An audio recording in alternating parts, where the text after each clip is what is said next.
ഇതിനോടകം തന്നെ എല്ലാവരും കണ്ടു കാണാൻ ചാൻസ് ഉള്ള ഒരു വെബ് സീരീസാണ് 7 എപ്പിസോഡുള്ള ഒരു ക്രൈം ത്രില്ലർ അല്ലെങ്കിൽ ഒരു മിസ്റ്ററി ത്രില്ലർ സ്വഭാവമുള്ള ഈ ഒരു തമിഴ് വെബ് സീരീസ് ആയിട്ടുള്ള കുട്രം പുരിന്തവൻ ദ ഗിൽറ്റ് 1 എന്ന് പറയുന്ന ഈ ഒരു സീരീസ്. തമിഴ് സിനിമയുടെ ബെസ്റ്റ് ആക്ടേഴ്സിൻ്റെ ലിസ്റ്റ് എടുത്താൽ തന്നെ അതിൽ ഉറപ്പായിട്ടും കാണുന്ന ഒരു ആക്ടറാണ് ഈ ഒരു പശുപതി. അദ്ദേഹത്തിൻ്റെ ബ്രില്യൻ പെർഫോമൻസസ് ഒന്നല്ല രണ്ടല്ല, വില്ലൻ വേഷങ്ങളിൽ, സപ്പോർട്ടിംഗ് ആക്ടേഴ്സിൽ, ഒരു മാസ്റ്ററായി വരുന്ന സർപ്പാട്ട പരമ്പരയിൽ, അങ്ങനെയുള്ള പല പല വേഷങ്ങളിൽ, ഇപ്പോൾ റീസെൻ്റ് ആയിട്ട് വന്ന ബൈസൺ കലമാടലിലെ ആ ഒരു അച്ഛൻ കഥാപാത്രം, അങ്ങനെ പല പല വേഷങ്ങളിൽ അദ്ദേഹത്തിൻ്റെ ആക്ടിംഗ് പ്രോവസ് തെളിയിച്ച ഒരു ആക്ടറാണ്. ഇവിടെയും അദ്ദേഹം ആ ഒരു ആക്ടിംഗ് പ്രോവസ് തെളിയിക്കാൻ മറക്കുന്നില്ല. വെബ് സീരീസിലെ തന്നെ കിടിലം പെർഫോമൻസ് അദ്ദേഹത്തിൻ്റെയാണ്. കാരണം വളരെയധികം വേരിയേഷൻസ് ഉള്ള, അല്ലെങ്കിൽ വളരെയധികം ചിന്തകളിൽ കൂടി പോകുന്ന, അല്ലെങ്കിൽ ആ ഒരു മെൻ്റൽ സ്ട്രഗിൾസിൽ കൂടി പോകുന്ന ക്യാരക്ടറാണ്. അത് സ്ക്രീനിൽ എത്തിക്കാൻ ഇദ്ദേഹത്തെക്കാളും നന്നായിട്ട് വേറെ ആരെ കൊണ്ടെങ്കിലും സാധിക്കുമോ എന്നുള്ളൊരു തോട്ട് വരെ വരും. അതാണ് പശുപതിയുടെ ആ ഒരു പെർഫോമൻസ്.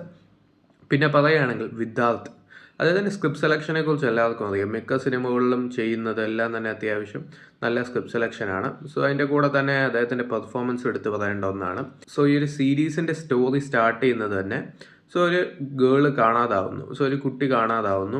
ആ ഒരു പെൺകുട്ടി കാണാതാകുമ്പോഴത്തേക്കും അദ്ദേഹത്തിൻ്റെ വീടിനടുത്ത് വെച്ചാണ് സംഭവം നടക്കുന്നത്. ആ ഒരു പെൺകുട്ടിയുടെ അച്ഛൻ മരിച്ചും കിടക്കുന്നു. അങ്ങനെ വരുമ്പോഴത്തേക്കും ഫാർമസിസ്റ്റ് ആയിട്ടുള്ള പശുപതി, അദ്ദേഹമാണ് സെൻട്രൽ ക്യാരക്ടർ. ഒരു സെൻട്രൽ ക്യാരക്ടറായിട്ടുള്ള അദ്ദേഹം ഒക്കെ ഇങ്ങനെ കേസിൽ ഇങ്ങനെ അദ്ദേഹത്തെ ചോദ്യം ചെയ്യുന്നു. അദ്ദേഹത്തിൻ്റെ ആ ഒരു റിട്ടയർമെൻറ്റ് മണി വരേണ്ട സമയമാണിത്. അദ്ദേഹം ഒരു ഫാർമസിസ്റ്റ് ആയിരുന്നു.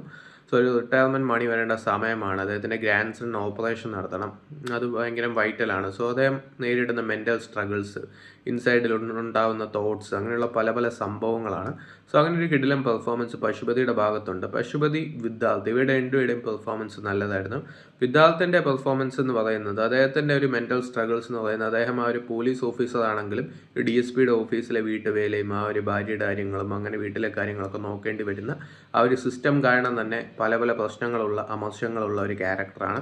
അതും സ്ക്രീനിൽ നല്ലപോലെയാണ് എത്തിച്ചിരിക്കുന്നത്. അതിൻ്റെ കൂടെ തന്നെ ഈ ഒരു ലക്ഷ്മി പ്രിയ ചന്ദ്രമൗലി ആണെങ്കിൽ ബ്ലിസ്സി ആൻ്റണിയുടെ പെർഫോമൻസ് ഒക്കെ എടുത്തു പറയണം. ആ ഒരു ക്യാരക്ടറിൻ്റെ സ്ട്രഗിൾസും അത്യാവശ്യം നല്ല രീതിയിലാണ് സ്ക്രീനിൽ എത്തിച്ചിരിക്കുന്നത്.